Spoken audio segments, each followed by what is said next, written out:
You open a food delivery app late at night. You're actually hungry, not bored, hungry. You scroll.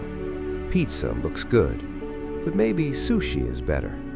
Thai has better reviews, but the delivery fee feels like a scam. 20 minutes later, you close the app, eat something sad from the kitchen, and go to bed slightly annoyed.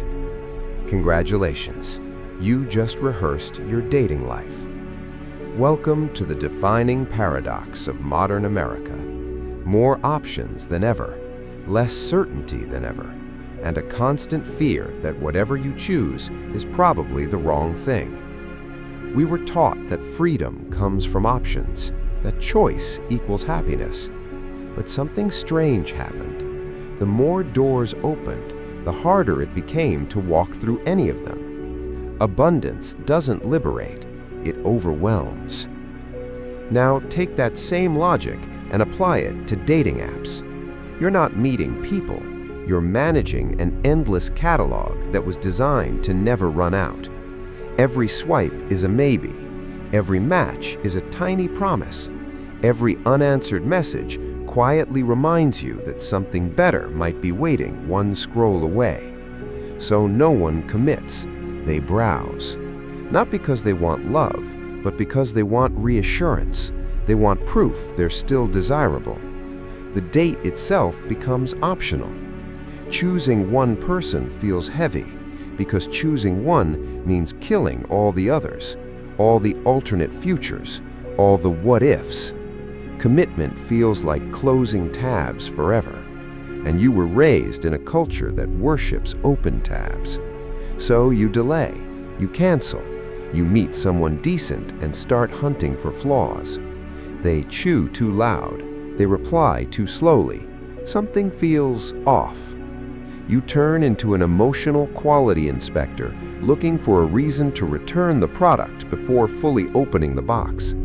Not because people are bad, but because the next option might be better, and if not, the one after that might be.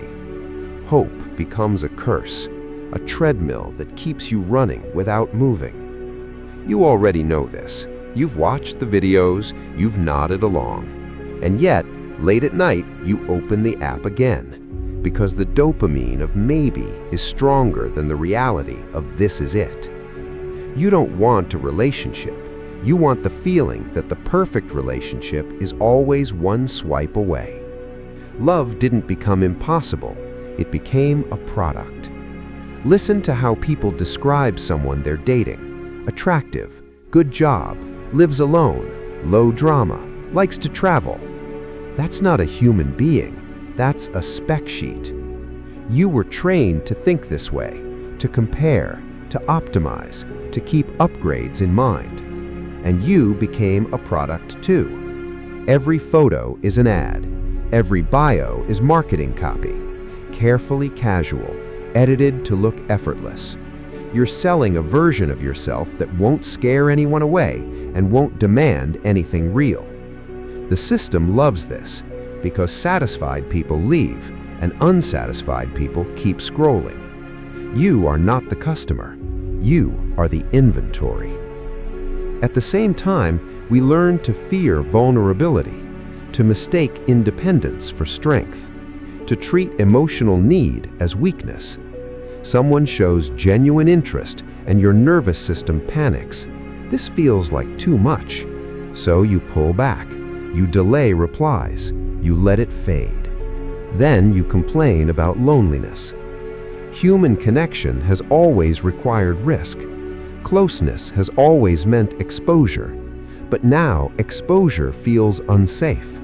So we build emotional armor, strong enough to block pain, strong enough to block love too. The irony is brutal.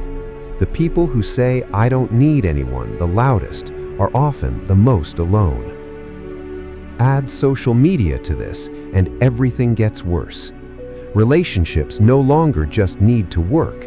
They need to perform. You don't just date someone, you date their online persona, and they date yours. Moments don't feel real until they're posted. Affection doesn't feel valid until it's visible.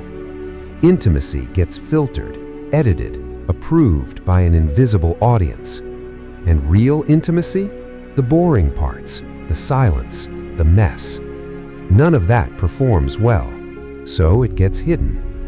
Meanwhile, your brain has been trained on constant stimulation, endless novelty, fast rewards, maximum intensity. Real relationships don't work like that. They're repetitive, predictable, sometimes dull. And your dopamine-addicted brain looks at stability and thinks something is broken. So you chase the first date feeling forever, the spark, the high, without realizing that depth lives on the other side of boredom. We weren't built for infinite excitement. We were built for meaning. And meaning requires staying when it's not thrilling. There's no hack for this, no 5-step formula. Love isn't something you find, it's something you practice, daily, imperfectly, with risk. You can keep optimizing your solitude, blaming apps, blaming culture, blaming timing. Or you can accept the uncomfortable truth. Love has always been a leap into the dark. No guarantees, no safety net, no algorithm to save you. The tunnel doesn't have light at the entrance. You walk anyway. That's the price. And that's the only door.